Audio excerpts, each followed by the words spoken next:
Praise the lord. ఈరోజు మనం యాకోబు మరియు రాహేలు యొక్క కుమారుడైనటువంటి యోసేపును గురించి తెలుసుకుందాం. మొత్తం యాకోబు యొక్క కుమారులు 12 మంది, ఒక కుమార్తె.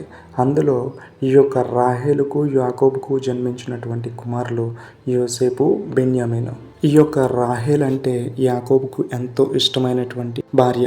దాని కారణంగా యాకోబు యోసేపును ఎంతగానో ప్రేమించేటువంటి వాడు. అయితే ఈ యొక్క యోసేపు చిన్న వయసులోనే తన తల్లి అయినటువంటి రాహేలును కోల్పోవడంతో తన తండ్రి భార్యలైనటువంటి బిల్హా, జిల్పా వారి యొక్క కుమారులతో కలిసి పెరిగేటువంటి వాడు. అలా వారితో పెరుగుతూ ఉన్నటువంటి తరుణంలో తన అన్నలు చేస్తున్నటువంటి చెడ్డ పనులన్నీ కూడా తన తండ్రి అయినటువంటి యాకోబుకు తెలియజేస్తూ ఉండేటువంటి వాడు. అంతేకాకుండా యాకోబు యోసేపును ఎంతగానో ప్రేమించేటువంటి వాడు. తన కొరకు ఒక విచిత్రమైనటువంటి నిలువు టంగిని కుట్టించాడు. అయితే ఇంత ప్రేమను యోసేపు మీద తన తండ్రి అయినటువంటి యాకోబు చూపించడం చూసినటువంటి మిగిలిన సహోదరులందరూ కూడా యోసేపు మీద పగపట్టి కనీసం అతడు ఎలా ఉన్నాడు అనేటువంటిది కూడా అడగడం మానేశారు. ఒకరోజు యోసేపుకు ఒక కల వచ్చింది. అయితే ఆ కల తన అన్నలకు చెప్పాడు. అది ఏంటి అంటే, చేనులో పనలు కడుతున్నాము, అయితే నా పన లేచి నుంచుంది, మీ పనలు నా పన చుట్టూ చుట్టుకుని దానికి సాష్టాంగపడ్డాయని చెప్పాడు. అయితే ఆ కల విన్నటువంటి తన యొక్క అన్నలు, నీవు మా మీద అధికారిగా ఉంటావా, నీవు మా మీద ఏలుబడి చేస్తావా అని చెప్పి అప్పటికే తన మీద ఎంతగానో కోపంతో ఉన్నటువంటి వారు మరింతగా యోసేపును పగపట్టడం ప్రారంభించారు. తర్వాత యోసేపు ఇంకొక కల కని అది మళ్ళీ తన యొక్క సహోదరులతో చెప్పాడు. ఆ కల ఏంటి అంటే, సూర్యచంద్రులు 11 నక్షత్రాలు నాకు సాష్టాంగపడ్డాయని చెప్పాడు. అప్పుడు ఆ కల విన్నటువంటి తన తండ్రి అయినటువంటి యాకోబు, దీని భావం ఏంటి అంటే, నేను నీ తల్లి నీ యొక్క అన్నలు కూడా నీకు సాష్టాంగపడతామా అని ఆ యొక్క కలను బట్టి యోసేపును గద్దించాడు. అప్పుడు కూడా అతని సహోదరులు అతని మీద అసూయపడ్డారు. కానీ ఆ యొక్క కలభావాన్ని వివరిస్తున్నప్పుడు దానిని విన్నటువంటి యాకోబు మాత్రం దాన్ని గుర్తుంచుకున్నాడు. అయితే ఒకరోజు యాకోబు యొక్క కుమారులు వారి యొక్క మందను మేపడానికి షెకెము వెళ్ళారు. అప్పుడు యాకోబు యోసేపును పిలిచి, నీ యొక్క అన్నలు మందను మేపడానికి వెళ్ళారు, వారి యొక్క యోగక్షేమాలను తెలుసుకుని అలాగే మంద యొక్క యోగక్షేమాలు తెలుసుకుని నాకు తెలియజేయమని చెప్పాడు. తండ్రి చెప్పినటువంటి మాటను బట్టి తన అన్నలు గొర్రెలను మేపడానికి వెళ్ళినటువంటి షెకెము ప్రాంతానికి వచ్చి పొలంలో వారి గురించి చూస్తూ ఉంటాడు.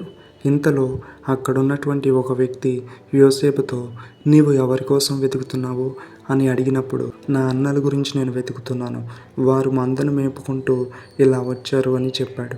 అప్పుడు అతను ఈ యొక్క యోసేపుతో, వారు ఇక్కడ నుండి దోతాను వెళదామని చెప్పుకోవడం నేను విన్నాను అని చెప్పాడు. అప్పుడు అతని మాట పట్టుకుని యోసేపు తన అన్నల యొద్దకు వెళ్ళాడు. అయితే దూరం నుండే యోసేపు రావడం గమనించినటువంటి తన యొక్క సహోదరులందరూ కూడా, ఇదిగో కలలుగనేవాడు వస్తున్నాడు, వీడిని ఇక్కడే చంపేసి ఏదో ఒక క్రూర మృగం వీడి మీద పడి దాడి చేసి వీడిని చంపేసింది అని తండ్రికి చెప్దాం. అప్పుడు వీడేమవుతాడో, అసలు వీడి కలలేమవుతాయో చూద్దామని ఒకడితో ఒకడు మాట్లాడుకున్నారు. అయితే అందులో రూబేను ఆ యొక్క మాటలన్నీ కూడా విని వారితో ఏకీభవించకుండా తన తమ్ముడైనటువంటి యోసేపును ఎలాగైనా రక్షించాలని వారితో ఇలా అంటాడు, వాడిని చంపడం వలన మనకు ఏ రకమైనటువంటి ఉపయోగము ఉండదు, వాడిని తీసుకుని వచ్చి ఈ యొక్క అడవిలో ఉన్నటువంటి గుంటలో పడివేద్దామని చెప్తాడు. ఆ యొక్క గుంటలో నీళ్లు కానీ ఏమీ ఉండవు, అది వట్టి గుంట. యోసేపు తన అన్నల దగ్గరకు వచ్చేసరికి అతడు తడుగుకొని ఉన్నటువంటి విచిత్రమైన నిలువు టంగిని తీసివేసి అతనిని ఆ యొక్క గుంటలో పడవేశారు. ఇదంతా జరిగిన తర్వాత వాళ్ళు భోజనము చేయడానికి కూర్చుని ఉండగా ఐగుప్తునకు వెళుతున్నటువంటి ఇష్మాయేలీలు ఆ దారిలో వస్తున్నారు. అప్పుడు యూదా తన తమ్ముడైనటువంటి యోసేపును, వీడిని చంపడం వలన మనకు ఏ రకమైనటువంటి ఉపయోగం ఉండదు అని చెప్పి, అదేదో మనం వీళ్ళకి అమ్మివేద్దామని చెప్పాడు. ఆ మాటకి అక్కడున్నటువంటి మిగిలిన వారందరూ కూడా అంగీకరించారు. అప్పుడు ఆ యొక్క యోసేపును గోతిలో నుండి బయటికి తీసి 20 తులముల వెండికి యోసేపును అమ్మివేశారు. ఇదంతా కూడా మనం ఆదికాండం 39వ అధ్యాయంలో చూడవచ్చు. యోసేపును ఇష్మాయేలీలకు అమ్మివేసిన తరువాత తన ఒంటి మీద ఉన్నటువంటి ఆ వస్త్రమును తన అన్నలు ఒక మేకపిల్ల యొక్క రక్తంలో ముంచి అది తన తండ్రి యొద్దకు తీసుకుని వెళ్ళి, ఈ యొక్క వస్త్రం మాకు దొరికింది, ఇది నీ కుమారుడితో కాదో మాకు తెలియచేయమని అడిగారు. అప్పుడు ఆ వస్త్రము చూచినటువంటి యాకోబు, అవును, ఇది నా కుమారుడిదే, వాడు ఎక్కడ ఉన్నాడు అని అడిగినప్పుడు ఒక క్రూర మృగము వాడిని దాడి చేసి తినివేసింది అని అతనితో అబద్ధం చెప్తారు. ఆ మాట విన్నటువంటి యాకోబు తన యొక్క వస్త్రంను చింపుకొని తనకు ఎంతగానో ఇష్టమైనటువంటి కుమారుడి నిమిత్తం ఏడవడం ప్రారంభించాడు.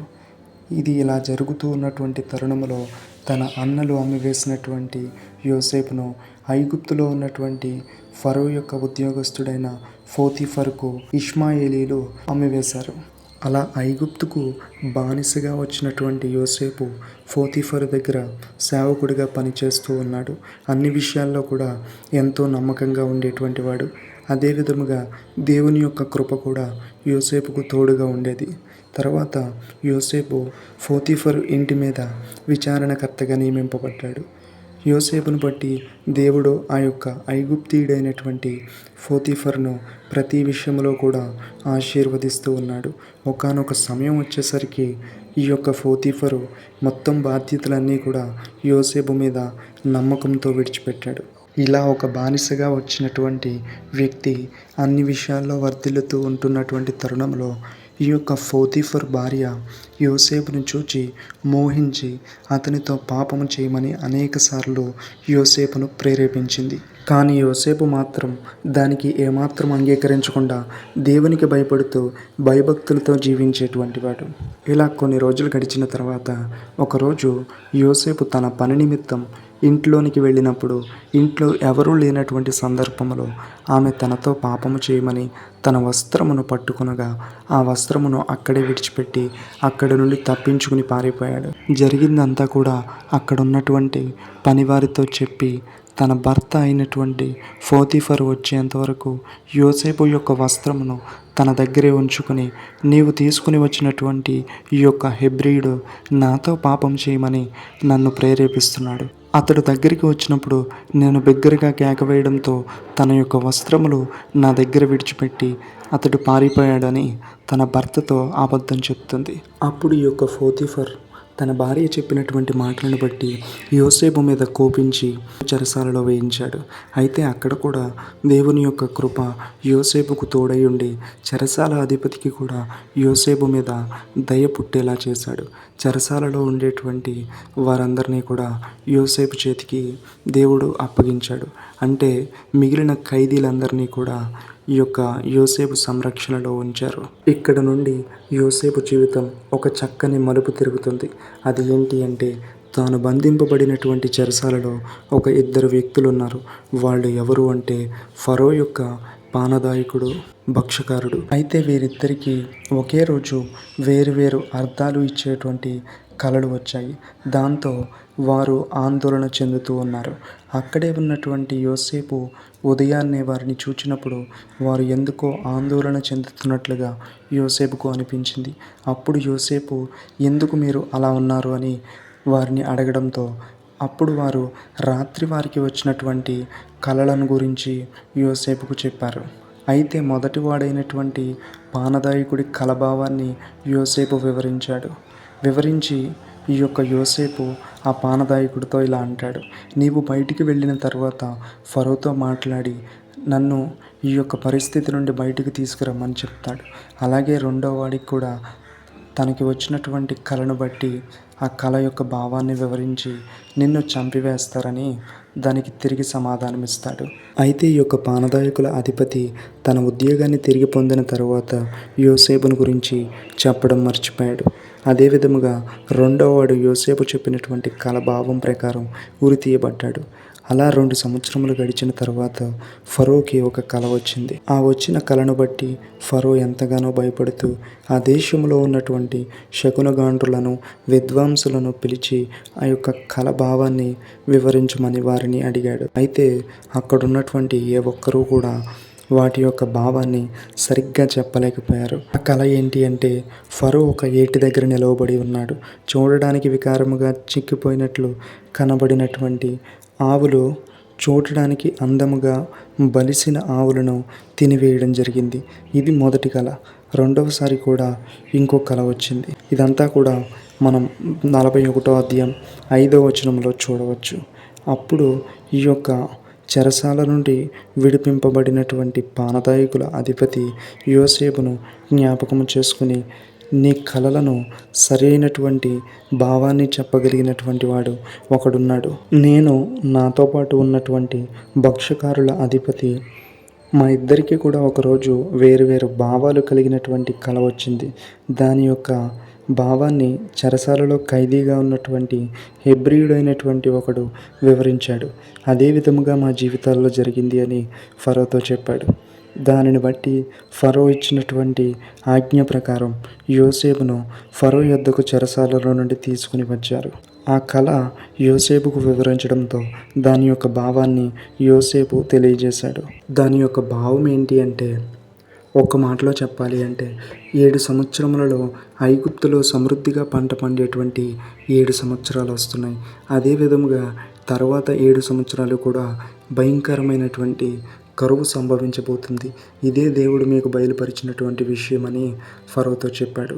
అంతేకాకుండా వీటన్నిటినీ చేయడానికి మంచి జ్ఞాన వివేకములు కలిగినటువంటి ఒక వ్యక్తిని ఈ యొక్క ఐగుప్తు మీద అధికారిగా నియమించుకుని రాబోతున్నటువంటి కరువు నుండి తప్పించుకోమని దేవుడు తెలియజేస్తున్నాడు అని ఫరోతో చెప్పడంతో అప్పుడు ఈ యొక్క కలభావం అక్కడున్నటువంటి ఫరోకు మిగిలినటువంటి వారందరికీ కూడా సరి అయినదిగా అనిపించింది. అప్పుడు ఫరో తన సేవకులతో యోసేపును గురించి ఇలా అన్నాడు, ఇతని వలె దైవికమైనటువంటి దేవుని ఆత్మ కలిగినటువంటి వాడిని మనము కనుగొనగలమా అని తన సేవకులతో చెప్పి యోసేపుతో, ఫరో నీవు నా ఇంటి మీద ఐగుప్తు దేశం మీద అధికారిగా ఉండమని చెప్పాడు.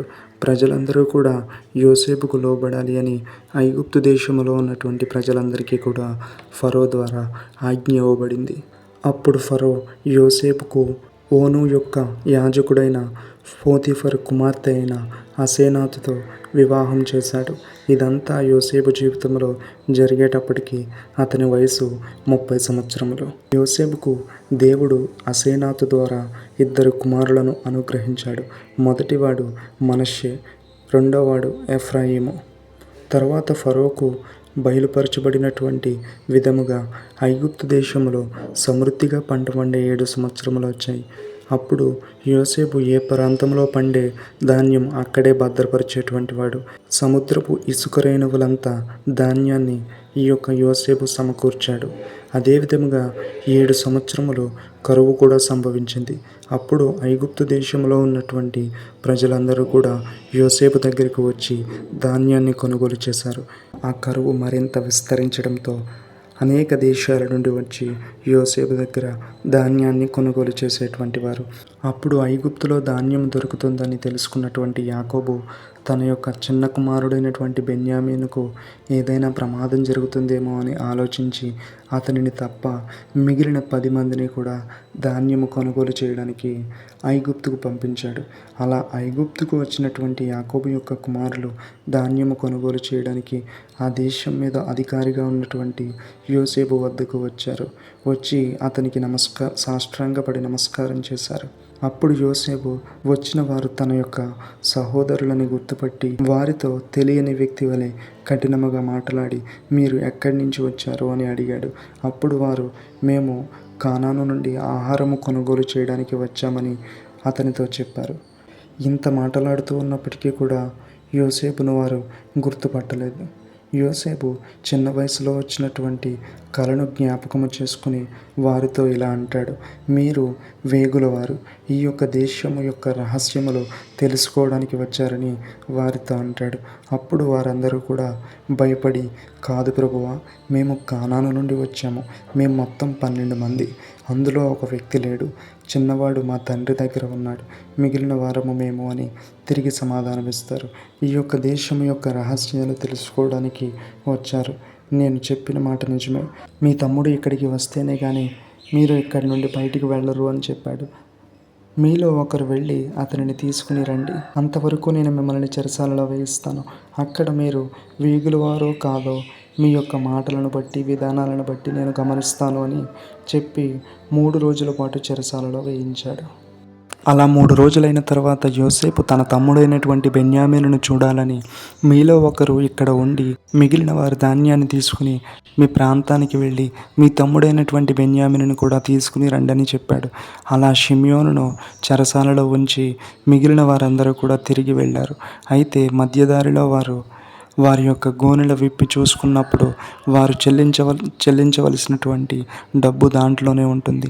అలా వారు ఇంటికి వెళ్ళి ఆ యొక్క సమాచారాన్ని అంతటినీ కూడా తన తండ్రికి తెలియజేస్తారు. అప్పుడు యాకోబు తన చిన్న కుమారుడైనటువంటి బెన్యామీనును మొదట పంపడానికి నిరాకరించినప్పటికీ కూడా అక్కడ ఉన్నటువంటి పరిస్థితిని అర్థం చేసుకుని తన యొక్క కుమారులతో చిన్న కుమారుడైనటువంటి బెన్యామీనును పంపిస్తాడు. అలా వారందరూ కూడా వచ్చి యోసేపు ఎదుట నిలవబడతారు. అప్పుడు యోసేపు వారి యొక్క గృహ నిర్వాహకుడితో వీరిని తీసుకుని ఇంటికి వెళ్ళి భోజనము సిద్ధపరచమని చెప్పాడు. అలా యోసేపు వచ్చిన తర్వాత తన తమ్ముడైనటువంటి బెన్యామీనును చూచి ఎంతగానో దుఃఖపడతాడు. వారితో నేనే మీరు అమ్మివేసినటువంటి మీ సహోదరుడును అని చెప్పకుండా వారితో కలిసి భోజనం చేసిన తర్వాత తిరిగి వారు వెళ్ళిపోతూ ఉన్నప్పుడు వారికి కావలసినటువంటి ఆహార పదార్థాలను వారు తీసుకుని వచ్చినటువంటి గోనెలలో పెట్టిస్తాడు. తన తమ్ముడైనటువంటి బెన్యామీను గోనెలో మాత్రం తన వెండి గిన్నెలను పెట్టిస్తాడు. అలా తిరిగి ఇంటికి వెళ్ళిపోతూ ఉన్నటువంటి తరుణంలో యోసేపు తన అధికారులలో ఒకరిని వారి యొద్దకు పంపించినప్పుడు వారి యొక్క సంచిలో ఆ యొక్క అధికారి వెతికినప్పుడు బెన్యామీను సంచిలో యోసేపు యొక్క వెండి గిన్నె కనబడుతుంది. అప్పుడు వారిని తిరిగి యోసేపు యొద్దకు తీసుకుని వస్తారు. అయితే అలా యోసేపు యొద్దకు తిరిగి వచ్చినటువంటి తన అన్నలందరూ కూడా ఈ చిన్నవాడిని చూడకపోతే మా తండ్రి చనిపోతాడు. అప్పుడు వారందరి ముందు యోసేపు తనలో ఉన్నటువంటి దుఃఖాన్ని ఆపుకోలేక మీరు అమ్మివేసినటువంటి యోసేపును నేనే అని వారితో చెప్తాడు. అప్పుడు వారు కూడా ఎంతగానో దుఃఖపడతారు. యోసేపు తన సహోదరులతో ఇప్పుడు మీరు వెళ్ళి నీ కుమారుడైనటువంటి యోసేపు ఐగుప్తు దేశం అంతటి మీద అధికారిగా ఉన్నాడని నా తండ్రితో చెప్పి అతనిని కూడా ఇక్కడికి తీసుకుని రండి అని చెప్తాడు. ఆ విధముగా వారు వచ్చి తన తండ్రి అయినటువంటి యాకోబుకు తనకు ఎంతో ఇష్టమైనటువంటి కుమారుడైనటువంటి యోసేపును గురించి అతడు అనుభవిస్తున్నటువంటి రాజరికమును గురించి యాకోబుతో చెప్పడంతో యాకోబు ఎంతగానో సంతోషిస్తాడు. అలా యాకోబు యొక్క కుటుంబం యోసేపు మరియు అతని యొక్క భార్య 2 పిల్లలు మొత్తం 70 మంది ఐగుప్తులో కోషేరు వచ్చి అక్కడ నివసిస్తూ ఉంటారు.